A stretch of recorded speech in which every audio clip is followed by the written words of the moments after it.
Welcome back to the Angry Man Podcast with Jason and Greg.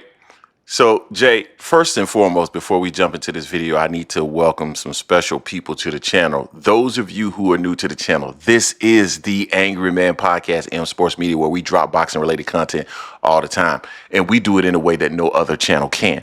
We do commentary, we do fight breakdowns, and we also do documentary. Hell, I'm working on a documentary, Jay, right now in regards to kind of big fight that's coming up, and we'll see how the fight ends up playing out. But I can tell you, if the fight plays out how I think it might play out, this documentary could be one of our best ones ever. All right, so make sure you guys become subscribers.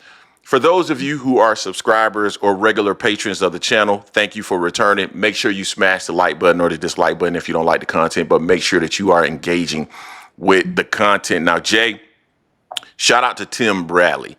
Tim just dropped some content that I think people didn't really necessarily pick up on, and I want you and I to react to what it was that he actually said in his video. Now, first and foremost, I want to say this. I have a newfound respect for Tim Bradley in terms of just his realness. We've had the opportunity to interact with Tim Bradley. Tim Bradley has actually been on this channel before. Tim Bradley is someone that we respect a lot. Just from those interactions, I feel that he's much realer than what people give him credit for, myself included, initially when I used to see some of the commentary from Tim Bradley. So I respect him a lot in this regard. But in my personal opinion, I think he just did something that he inadvertently did, and we're going to talk about it. Now, we know that there has been many discussions around Terence Crawford's resume, the skills that he has, all of this. And I want to preface my comments by saying this, Jay, and you tell me if you agree with this or not.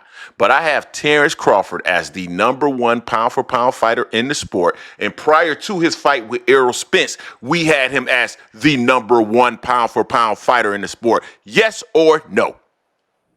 Hell yeah. We said it multiple times. And all you got to do is go back and look at the records. Stop making up these fake narratives, because this is the thing that we said. However, more than one thing can be true. These things do not have to be mutually exclusive. And we feel that Terence Crawford, and not only we, but Canelo Alvarez, feel that Terence Crawford resume doesn't necessarily pass the test, right? And because of that, we don't have Terence Crawford nearly in the same regard as many other people that say, you know, Crawford is different. I think he's different, but not different in the way that these people are suggesting that he's different, right? Yeah. And I think that's perfectly fair. But when we say that, supposedly, we're haters. Now, Terence Crawford has gone on record when people ask him about some of his career-defining fights. What are his most career-defining fights? He doesn't go to Errol Spence. He doesn't go to Sean Porter. Who does he go to, Jay? Went to, was it Postal? Postal? And Ricky Burns? Ricky Burns. That's who I was thinking. Ricky Burns? Ricky Burns? Ricky Burns? I got to give my Soldier Boy reaction, right? So he completely dismissed Sean Porter. He completely dismisses Errol Spence. In my opinion, those are the best fighters on his resume, which in a sense, he's actually degrading his own resume, right? Well, guess what? Tim Bradley actually agrees with him, right? That his resume isn't really on point like that, because apparently Tim Bradley has a specific perception of the situation that occurred. I guess they keep celebrating the anniversary of this fight. I don't understand this. Can these people grow up? We literally had people in our Discord upset with us because we didn't show up in the Discord on July 29th. I'm sorry, people. I have a life. There's other things that's going on. And I'm not here to discuss a fight that occurred or celebrated that happened 2 years ago. Let it go. Okay? Exactly. But I want to play the comments courtesy of Tim Bradley's channel. And you guys can go hear the complete commentary, Tim Bradley's channel. Go support. But I want to play this snippet, about 60 seconds, so we can hear and react to what Tim Bradley had to say, Jay. But anyways, that's my thoughts about that too. Yeah, I'm hearing something about Errol Spence or De La Hoya now supposed to be making. I don't know how true this is. It's all rumors and stuff, man. I'm seeing on these channels. But Errol Spence, don't come back, man, unless you need the money. Don't come back, man. You don't need that, man. You don't need boxing, bro. Look, you've done enough already. You know, it's gonna be your decision. Like Manny Pacquiao, same thing, and everybody else coming out the woodwork looking for that turkey money. If you need the money, I get it. I understand it. But for your health, man, shoot, man, we ain't no fool. We saw your gait, meaning your nervous system the way it was before you fought Crawford, man. You know, bruh, that don't just go away. What?